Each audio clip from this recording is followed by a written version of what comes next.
happy that I have a new phone. I'm back in the business and I can finally make the videos that I've been wanting to make. Ever since Jimmy and I took our Florida trip, my speaker on my phone had been broken and I haven't been wanting to spend any money on it because, you know, work has been slow, college is starting next month, everyone has, you know, whatever. And so Jimmy helped me get a new phone. He offered like 2 months ago, but I didn't want to let him. And finally I got sick of it and I was like, okay, you can help me. So thank you, Jimmy. That's why I'm able to make this video today.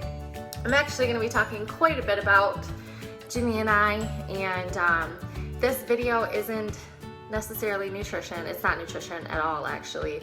It is related to health, as far as health in your relationships go, whether that's with your boyfriend or girlfriend, with a parent, with a coach, with your boss, you know, your employer. And accountability is basically what I'm going to be touching on. So every week, if you see me glancing down, it's because, again, I have my notes. I like to do self-reflection. I try to at least once a week, and I like write down certain things. You know, why am I feeling this way? Why am I acting this way? Why am I struggling with this? What can I improve about myself? And I try to do personal development and solve my own problems. That doesn't always work, but for the most part, it does help me get through certain things. So Jimmy and I, we've been friends for a few years, and we always used to talk about if we ever dated, becoming soulmates. Like, we wanted to live together and work out together because neither of us have really ever had partners that we could do that with. So we started dating and we started working out together. I have one style of training and Jimmy has another. I like more of like the Pilates, yoga, plyo. You know, whatever my body is feeling that day is basically what I'm going to be doing. Jimmy, ex-Marine Corps Sergeant, lifts weights. Like, he lifts heavy weights. He's really, really educated as far as what movements will help what muscle groups, you know, how much weight you should be lifting, according to your body weight, where you should be at, where to start, you know, setting goals that are realistic that you can accomplish, how to isolate certain muscles, different compound movements, how your form should look, what's the correct placement for your feet, your shoulders, your hips. He's really good at all of that. I hate when people say that they lift when they don't really lift. I would weight train, but I never lifted. So we started going to the gym together and he was teaching me how to lift. And mostly legs and shoulders is what we've been working on. And I always thought I was a pretty coachable person. I've been an athlete my entire life and I thought I was pretty coachable. I would always listen to my coaches. I looked up to my coaches. You know, they were there to help me. So when Jimmy and I started going to the gym together, him as my boyfriend is what I'm viewing him as. We go, he's teaching me how to properly squat, not with the Smith machine, like a real squat.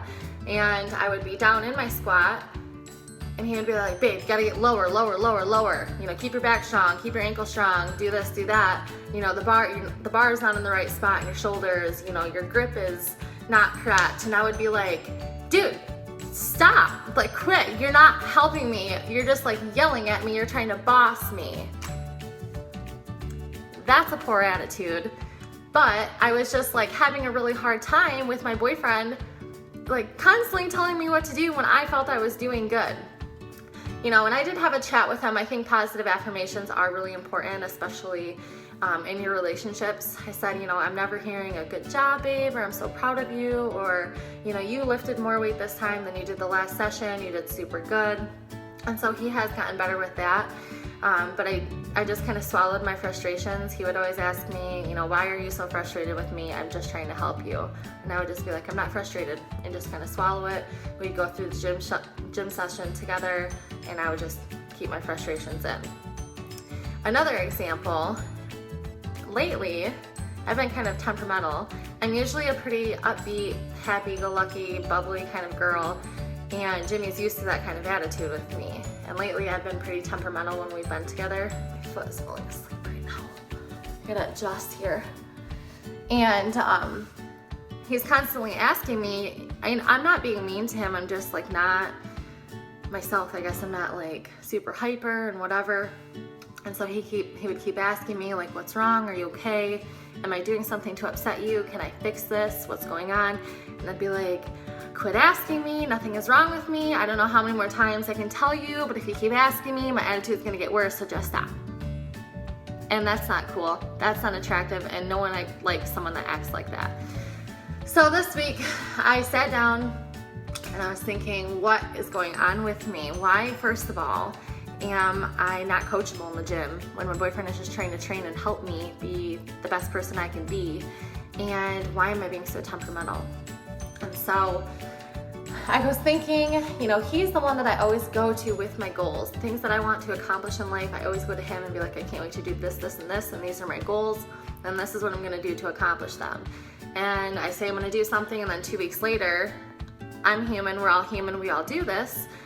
I'm not doing anything productive towards the goal that I said I was going to achieve, and he comes to me, honey, what are you doing? This is what you said 2 weeks ago, and this is what you're doing now. These aren't matching up, what's going on? And I would just take offense to it. Like, who are you to, if I don't want to, then I don't want to. So I sat down and I was thinking about this, and I decided that this is literally all about my attitude. And I had the you can't tell me anything attitude, and you can't boss me. And I realized that when you create an environment for your relationship where people are afraid to keep you accountable, you're creating an environment where they feel uncomfortable keeping you accountable. That's detrimental to your future self and the goals that you have set and the things that you want to accomplish. The people in our lives that are good for us, that care for us, that love us, they only want good for us. They want the best for us. So as far as my boyfriend goes, he wants me to be the best version of myself that I can be, and he wants to see me prosper and accomplish and do all these things that I want to do because he knows what makes me happy. He wants to see me happy-go-lucky and bubbly and outgoing and not temperamental and crabby. Speaking of the devil, he just called me, and guess what? He was crabby. How ironic. I was like, I'm making a video right now about us, and you're being a crank, and you're making me cranky. Anyway, so what I have decided is next time we go to the gym and he's telling me when I'm squatting that I'm not squatting with the correct form, or I can do more, or I can push harder, you know, or next time I'm temperamental and he's constantly asking me, what's going on, why are you acting this way? I'm gonna take his constructive criticism, him keeping me accountable. I'm not only going to appreciate it, I'm gonna thank him for it, and I'm going to decide what I can do to change it, to make myself a better person, because that's my goal in life. I want to be the best person that I can possibly be. I want to be healthy. I want to be fit. I want to be educated. I want to be caring and someone that people can trust, and you know, just be all around a really great person. And if I'm doing things that are not productive towards that goal, and someone's calling me out on it, whether it be Jimmy or my mother or my friends or, you know, a boss, I need to take that, I need to run with it, appreciate it, cherish it, and I need to fix it. So this video is basically just, hopefully I can open somebody's eyes to this, and I'm sure there are other people that do take offense to constructive criticism occasionally, and we all could probably improve on this a little bit and just be thankful for the people in our lives that do keep us accountable. So before I conclude this video, as a small side note, there is a difference between constructive criticism and keeping someone accountable because you love them, and just being a jerk and just being rude and just trying to make someone feel sorry. We have to realize and understand that we are all human, we do err, and we should appreciate the people that are here to help us prosper and achieve certain things. But there's a difference between caring and loving and saying things in a nice way for a good cause, for a greater purpose, and just being rude and kind of bullying somebody. So always keep that in mind when people are keeping you accountable. So yeah, in conclusion, I hope this helps somebody. This definitely has helped me. I'm not saying it's gonna be easy to just smile and be like, okay babe, I will get lower on my squat next time. Thank you, I love you. But I do think practice makes perfect. And so if I continue to make myself feel this way, eventually it will be genuine. So thanks for watching.